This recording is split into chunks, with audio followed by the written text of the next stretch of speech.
Señoras, señores, buenas noches, bienvenidos a La Palestra. Esto es un miércoles más en Canal Costa del Sol Televisión. Ya saben que mi nombre es Enrique Lepiani y vamos a tratar los temas que yo creo que pueden ser de interés general en Benalmádena, yo lo suelo decir en este programa, en Cáceres, en Madrid, en Barcelona, en cualquier bar de cualquier pueblo de nuestro país. Siempre nos valemos de la mano de un par de invitados para que comentemos de forma distendida pues los asuntos que nos preocupan, y sobre todo este programa invita a la reflexión y no tanto a la confrontación política, aunque en esta ocasión vamos a tener a un par de personas, invitados del Partido Socialista y del Partido Popular. Pero bueno, si han seguido este programa, como afortunadamente lo estamos viendo en redes sociales, que está siendo seguido, verán que no es un programa de tanta confrontación, aunque bueno, si se pelean yo siempre pondré algún reparo.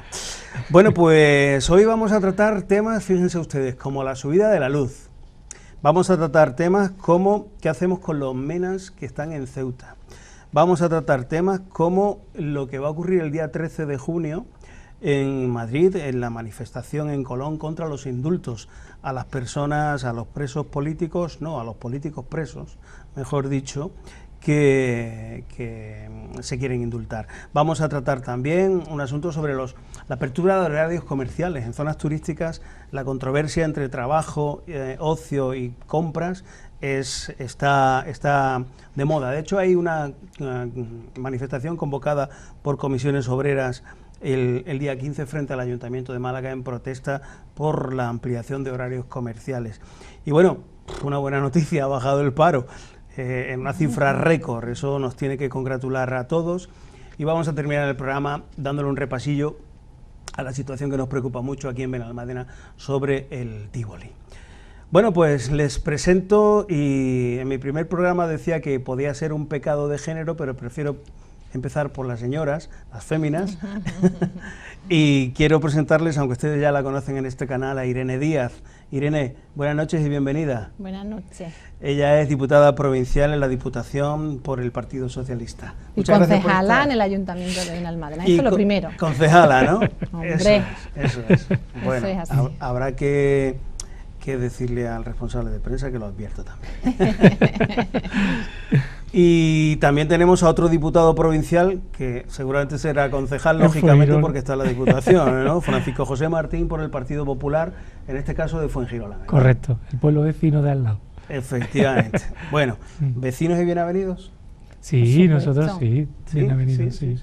Hoy, iba a empezar, pero quería saber un poco cómo está el pulso en la Diputación Provincial después de, yo creo que estamos a mediados de legislatura, ¿cierto, no? Sí, podemos decir que sí. A mediados. ¿Qué tal la presidencia de Salado y del equipo de gobierno? Porque Salado solo no puede hacer mucho, él solo. ¿Cómo valoraríais un poco la situación actual en la Diputación? Podéis empezar cualquiera. Bueno, yo considero que somos un equipo, ¿no? Que intentamos consensuar la mayoría de las propuestas. No se trata de que haya una confrontación política por haberlas, intentamos que haya la mayoría de acuerdos y podemos poner muchos ejemplos en los que hemos sido capaces. Yo creo que la ciudadanía espera de nosotros que tengamos esa capacidad de consensuar y ponernos de acuerdo, porque bueno, se supone que los políticos y las políticas estamos en ello para mejorar la vida de las personas, o por lo menos intentarlo, ¿no? Entonces a veces hay que dejar al margen colores políticos, partidos, y lógicamente que prevalezca el bienestar de las personas, y en eso estamos, ¿no? Desde el Grupo Socialista pues presentamos numerosas iniciativas en todos los sentidos, algunas se aprueban, otras no, pero nosotros seguimos batallando porque creemos y defendemos hasta el final. ¿Hay confrontación política dura, como estamos viendo, crispación política también en la Diputación, o es un tono más moderado? En la Diputación la verdad es que es un tono más moderado, sí. Y es como dice Irene, tenemos reuniones previas a la aprobación a la celebración de los plenos, y siempre se intenta consensuar todos los aspectos que son importantes para la provincia, independientemente de la ideología que tengamos. Es verdad que hay temas que se llevan que son a nivel nacional, y ahí sí puede surgir una especie de confrontación, porque unos defienden una cosa y otros defienden otra, pero los intereses de la provincia de Málaga intentamos ponernos todos de acuerdo, porque estamos ahí representando a toda la provincia y trabajamos para todos los malagueños, y por tanto no merece la pena enfrentarse porque al final no te conlleva a nada, sino a un enfado, pero al final, si el que gobierna decide realizarlo, se va a llevar a cabo. Por tanto, es mejor consensuar todos los temas como lo estamos haciendo en la Diputación y no generar la crispación que en la calle se puede mostrar a través de otros parlamentos, ¿no? Sí, ahí la crispación vino cuando se hizo el equipo de gobierno con Ciudadanos, la salida de casa, en fin. Pero bueno, no es objeto ahora de pero ya está, todas las aguas vuelven a su cauce. Eso daría para otro programa. Claro. Daría para otro programa. Yo les he dicho a los televidentes de qué íbamos a hablar y realmente yo creo que empezamos por el primer tema, la subida de la luz. Podemos bromear de poner la lavadora a las 12 de la noche. Bueno. Que bueno, el Ministerio de Transición Ecológica ha intervenido en este asunto y supongo que ustedes serán conscientes de que hay 3 tramos horarios. La factura va ya no en función de cuánto se consume, que también, sino en función de cuándo se consume. De 10 a 2 y de 6 de la tarde a 10 de la noche se llama el horario punta. De 8 de la mañana a las 10 de la mañana y también desde las 2 de la tarde hasta las 6 de la tarde es el horario llano, que es un poco más barato, y lo más barato que ustedes pueden gastar en electricidad es a partir de las 12 de la noche y hasta las 8 de la mañana. Bueno, mi pregunta es, ¿esto es adaptar la factura de la luz a los gustos del consumidor o es un hachazo a la factura de la luz en cuestión de impuestos? Adelante. ¿Podrían opinar? Bueno, yo opino que es un hachazo evidente y que efectivamente ahora se ha subido, el precio de la luz va a subir un 30%, según nos dicen, en este mes de junio, pero es que en el mes de mayo subió un 40%. Por tanto, desde el 2018 hasta ahora hay un dato que lo han dado en prensa, que ha subido más de un 200% el recibo de la luz. Y yo me pregunto, yo he sido concejal de servicios sociales durante 16 años en Fuengirola y muchas personas acudían a los servicios sociales a final de mes porque no podían hacer frente al pago del recibo de la luz. Si ahora tienen esa subida y tenemos esa situación de paro y esa situación de necesidad, digámoslo así, porque las familias no llegan a final de mes, ¿cuántas personas se van a acercar a los servicios sociales para poder pedir la ayuda para el pago del suministro de luz? Entonces, yo creo que cuando el gobierno estaba en la oposición y Rajoy era el que presidía el gobierno de la nación, el Partido Socialista y Podemos abanderaron una campaña manifestando que si ellos gobernaban iban a reunirse con todas las empresas suministradoras de electricidad para obligarles a bajar el precio de la luz. Y ahora no les han obligado a bajarlo, sino que los han subido y se lo han permitido. Por tanto, todas las personas, no los ricos, sino toda la sociedad va a sufrir este incremento del precio de la luz, porque es verdad que te dicen, no, es que el precio se sube a los ricos, no, en este caso se sube a todo el mundo, porque es algo básico que tú necesitas simplemente para poner una lavadora en la casa, y encima te sube la luz cuando más gente hay en el hogar, cuando normalmente estás en casa y puedes poner las lavadoras, porque no te vas a levantar a la 1 de la mañana para colocar una lavadora o hacer de comer en la vitrocerámica para el día siguiente, o ducharte a la 1 de la mañana para cuando te levantes no tengas el problema de que el consumo es mucho más elevado si tienes un termoeléctrico. Por tanto, todo el mundo va a sufrir esta subida y vamos a ver las consecuencias, sobre todo en estos momentos en los que nos encontramos, donde hay muchas personas que no llegan a final de mes y que van a haber incrementado ese recibo. Yo creo que el gobierno que abanderó que iba a reunirse con todas las empresas, como ya he dicho antes, debería hacerlo efectivo y real ahora, porque antes criticaban y ahora suben casi un 200% la luz desde que llevan en el gobierno. Irene, ¿tú qué opinas? Bueno, vamos a contextualizar un poco todo. Evidentemente no creo que nadie esté de acuerdo con ningún tipo de subida, ¿no? Ni subida de impuestos, aunque realmente con los impuestos pues mantenemos los servicios básicos, pero en este caso no creo que nadie abandere, ¿no?, la lucha por la defensa de ningún tipo de subida. Pero creo que debemos de contextualizar todo antes de emitir un juicio de valor, porque lo fácil es echar balones fuera y echarle las culpas al actual gobierno, ¿no?, presidido por Pedro Sánchez.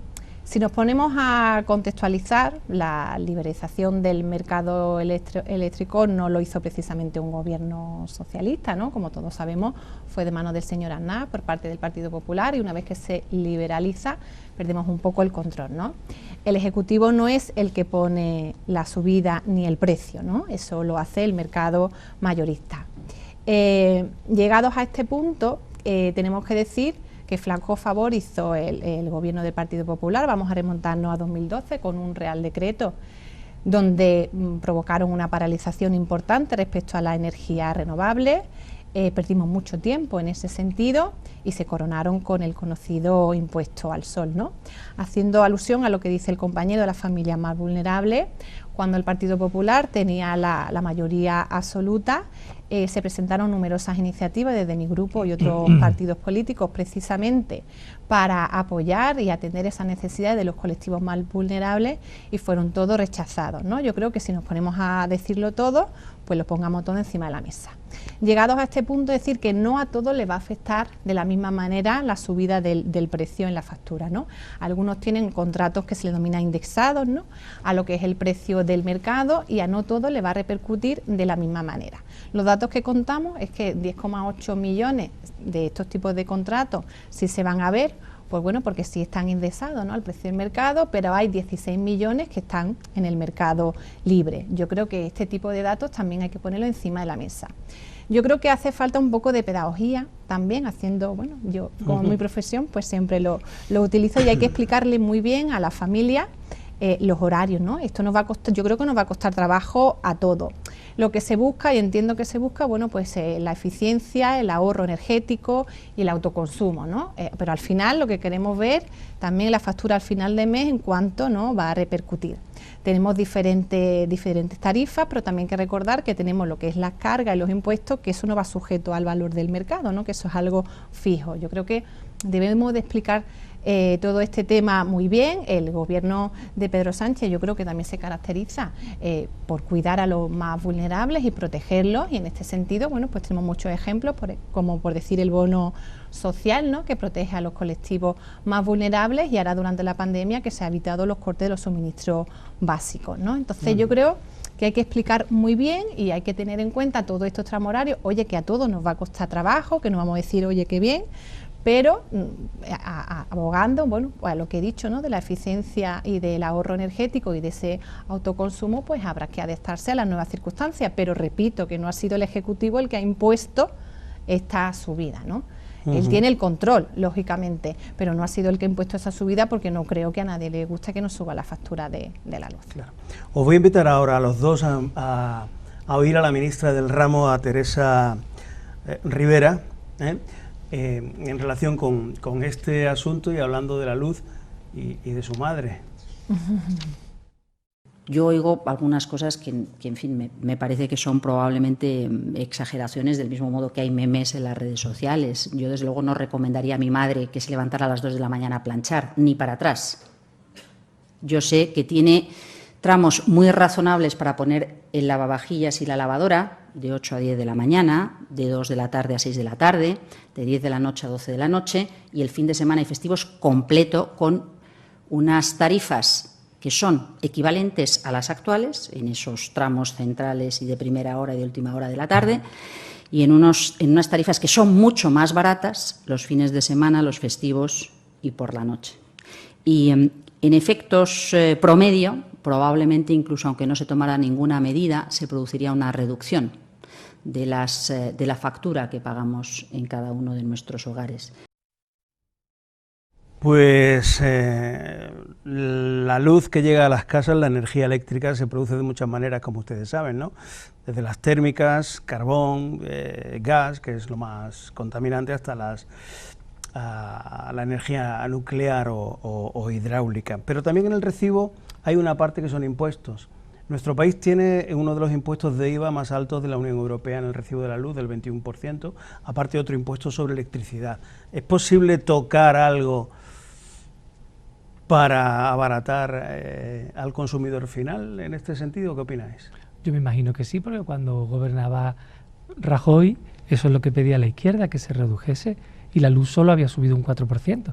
Si ahora sube un 70%, el Gobierno debería llevar a cabo una reducción al menos de ese IVA, porque es verdad que nos va a subir la luz, pero también nos van a subir el poder conducir por las carreteras y autovías, también nos suben el precio de muchísimos productos, también nos suben los seguros, también nos sube el recibo de autónomos, también nos han subido una serie de impuestos que le afecta a todo el mundo, las bebidas azucaradas, o sea que todo eso va a subir y que va a repercutir solo en las familias, no, también en los negocios de hostelería, por ejemplo, los negocios de la zona donde nosotros vivimos, que vivimos en Fuengirola y Benalmádena, hay muchos restaurantes, hay muchos bares que se van a ver perjudicados con esta subida.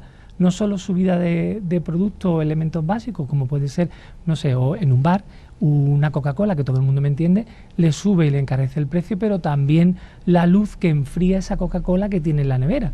Por tanto, todo va a repercutir no solo a las personas, a las familias, sino también a aquellos que tienen negocio, en este caso en nuestra zona como en la hostelería. Y es cierto que la señora ministra dice que el fin de semana va a estar más barata la luz. ¿Qué espero? ¿A poner la lavadora el sábado o el domingo? ¿Guardo la ropa de toda la semana para solo el sábado y el domingo? ¿El que tenga lavavajillas solo lo pone el sábado y el domingo? ¿O qué hacemos? Porque el precio de la luz tendremos que adaptarnos, evidentemente, como dice Irene, pero resulta que es una subida muy importante en la que los españoles vamos a recibir a final de mes cuando nos llegue el recibo de la luz.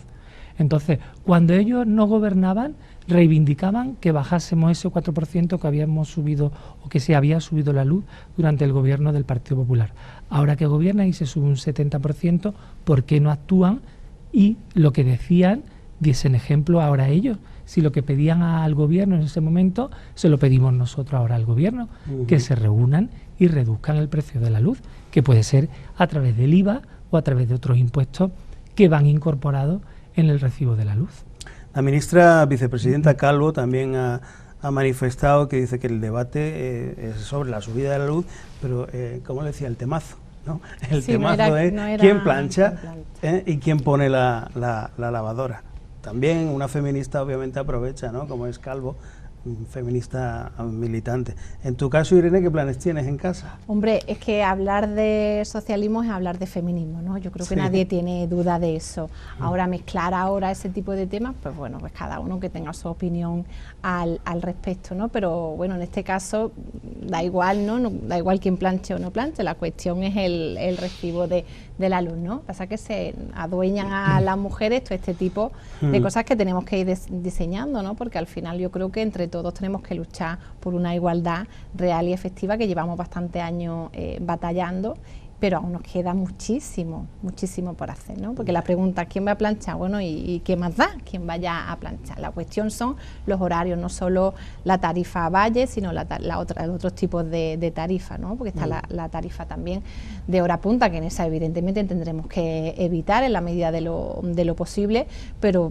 es cuestión, no solo está el fin de semana y a partir de 12 a 8, hay otros tramos que tampoco son tan elevados ni va a suponer, pero ya digo, es que no a todo el mundo le va a llegar ni esa repercusión ni esa subida en la próxima factura, porque dependerá también del tipo de contrato que tenga con la empresa que suministre, ¿no? Pero yo creo que mezclar ahora el feminismo con esto, bueno, no sé, ¿no? No, yo lo decía porque la propia ministra es la que lo ha mezclado, pero entiendo que a la gente lo que le importa, da igual quién planche, sino cuánto cuesta. Exactamente. Cuánto cuesta. Claro. Bueno, pues ya lo verán ustedes en el próximo recibo, que también se ha leído que es una medida coyuntural. Yo no sé hasta qué punto será coyuntural o... Bueno, de todas formas, el gobierno estará pendiente y estará controlando, porque como empecé la intervención, no es el que impone esa subida, pero sí tiene la potestad, ¿no?, de controlar el mercado eléctrico, y ellos pues tendrán que ponerse manos a la obra, que nos constan que están en ellos y tampoco lo pueden dejar a su libre albedrío, ¿no?, por decirlo de alguna forma. Aunque es verdad que no es el Ejecutivo el que impone esta subida, ¿no? Yo creo que eso hay que dejarlo bastante claro. Sí, es un mercado en realidad y hay una tarifa regulada en la que sí interviene el gobierno, lógicamente. Exacto. Sí, igual que antes la culpa fue de Filomena, ahora Filomena no está. Entonces Filomena se ha ido, pero la subida se ha quedado. Entonces Sí, si uno se pone a leer sobre el tema, está desde el viento a la lluvia. Claro, pero es que en esas cuestiones coyunturales, pues precisamente está la subida del gas, ¿no? Está también, bueno, pues la disminución de las energías renovables, que al final yo considero, ¿no? Y es una opinión muy personal, que a través de las medidas renovables es la mejor manera de protegernos, ¿no? de este tipo de subida, ¿no? También el incremento, ¿no? en el tema de la emisión de CO2, como tú bien has comentado, ¿no? Cuestiones coyunturales que han ayudado a que lleguemos a esta situación. Para 2022 y 2023 está la previsión de que estemos por debajo de Francia y de Alemania, pero como eso queda un poco lejos, ¿no? Pero bueno, creo que también hay que decirlo, ¿no? Que no están de brazos cruzados y se está trabajando sobre todo en ese control, ¿no? de este mercado mayorista. Bueno, pues vamos a apagar la luz en este tema. A final de mes. Sí, ya veremos, ¿no? Esa factura. Y vamos a encender otro tema que, como españoles, como ciudadanos de nuestro país, yo no sé si habéis seguido con preocupación o no, porque precisamente la semana pasada abordamos de una forma bastante profunda con dos coroneles de la Legión y del Estado Mayor la situación de Ceuta, Melilla, Sáhara y bueno, se ha ido Brahim Ghali, que nunca sabíamos quién era hasta hace un rato, Exactamente. el líder del Frente Polisario, y han quedado de la avalancha migratoria en Ceuta muchos menores. A mí especialmente el tema de los menores me preocupa y yo creo que preocupa a todo el mundo, pero quiero pedirle a realización un vídeo que nos va a contextualizar este asunto del cual les estoy hablando y que nos va a ocupar en los próximos minutos. El líder del Frente Polisario, Brahim Ghali, salió de España este miércoles a bordo de un avión medicalizado con destino a Argel, horas después de que la justicia española rechazara imponerle medidas cautelares como pedía la acusación por presuntos delitos de lesa humanidad, genocidio y torturas. El avión procedente de Burdeos despegó pasada la 1:30 de esta madrugada desde el aeropuerto de Pamplona. Se prevé que en Argel continúe con su recuperación de la COVID-19, enfermedad por la que llegó a España. Ghali ha pasado más de un mes en el Hospital San Pedro de Logroño, donde ingresó el 18 de abril por coronavirus. Este martes, la justicia española rechazó enviar a prisión provisional o retirar el pasaporte a Ghali, en contra de lo que pedían las acusaciones. El juez acordó que aportara un domicilio y un teléfono para estar a disposición de la justicia, al no ver riesgo de fuga alguno. La estancia de Ghali en España provocó una crisis diplomática con Marruecos, que tuvo como primer resultado la llegada a territorio español a través de la ciudad autónoma de Ceuta y con la connivencia de las fuerzas de seguridad marroquíes de más de 8.000 personas en poco más de 24 horas, la mayoría ya de vueltas a Marruecos. No es un problema menor sin duda, y aunque estemos en Benalmádena, en la Costa del Sol, en Málaga, este problema pues está prácticamente aquí al lado. Cuando vosotros visteis la avalancha migratoria, ¿qué pensasteis? Bueno, ¿Nada? Lo primero, el término MENA hay que desecharlo, ¿no? Por lo menos, si me dejáis daros ese consejo, ¿no? Es algo despectivo hacia ellos y no hay por qué utilizar, ¿no? Esa terminología hacia estos menores, ¿no? El tema del líder del Frente Polisario, tal y como estaba, pues había que prestarle asistencia sanitaria, ¿no? No creo que nadie lo ponga en duda. La situación del Sáhara Occidental, pues podemos decir que viene desde el franquismo, ¿no? No es algo nuevo, y también el tema de los propios saharauis, del anhelo por ser independientes de Marruecos. Aquí también hay que contextualizar, ¿no? Que creo que antes de emitir cualquier juicio es importante ponernos en situación.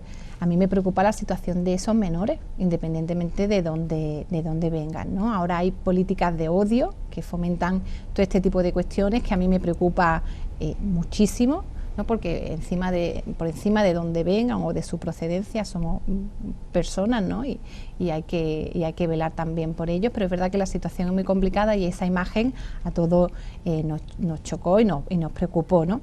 También tenemos que velar por la seguridad de nuestras ciudades autónomas, ¿no? De Ceuta y Melilla, que duda cabe, y sobre todo evitar confrontaciones y el hablar por hablar. Hay que ser muy responsables a la hora de tratar este tipo de temas.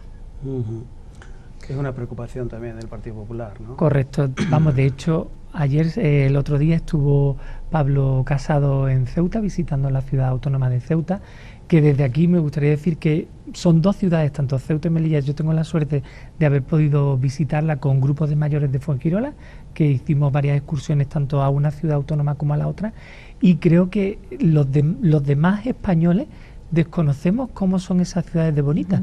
Tendríamos que ir a visitarla, porque es que es verdad que tienen unas zonas verdes, unos edificios, unos rincones que son preciosos, ¿no? Y son dignos de visitar. Dicho ello, Pablo Casado estuvo y ha reivindicado una serie de propuestas para que se aumente el número de efectivos de la Guardia Civil, de la Policía Nacional, para que se atienda a los menores que han accedido a la frontera y que no hay espacio suficiente para poderlos ubicar en los centros que se tienen en la comunidad autónoma, o en la ciudad autónoma, perdón, mejor dicho, de Ceuta, y por tanto es una preocupación. A los españoles nos preocupó porque en principio vimos como una invasión al territorio de Ceuta, ¿no? Lo vimos como una invasión y una utilización de los menores por parte del gobierno de Marruecos, porque sabemos y hemos escuchado que hay padres que están buscando a sus hijos porque no saben dónde están. Los sacaron de las clases del colegio y los llevaron a la frontera, pero sin autorización por parte de sus padres, ni los chiquillos sabían dónde iban. Entonces, esos ya los están repatriando nuevamente a Marruecos, porque hay familias de Marruecos, según la prensa te decía, que estaban buscando, como ya he dicho, a sus menores. Por tanto, tenemos que preocuparnos por el desarrollo y la atención de esos menores que se encuentran ahora mismo en Ceuta y que, bueno, pues sabemos que Andalucía tienen que venir 14 menores para ser atendidos en nuestra comunidad autónoma. El gobierno de Andalucía está predispuesto a atender a estos menores, porque es que es una obligación legal que nos obliga como gobierno a actuar en beneficio de estos niños, ¿no?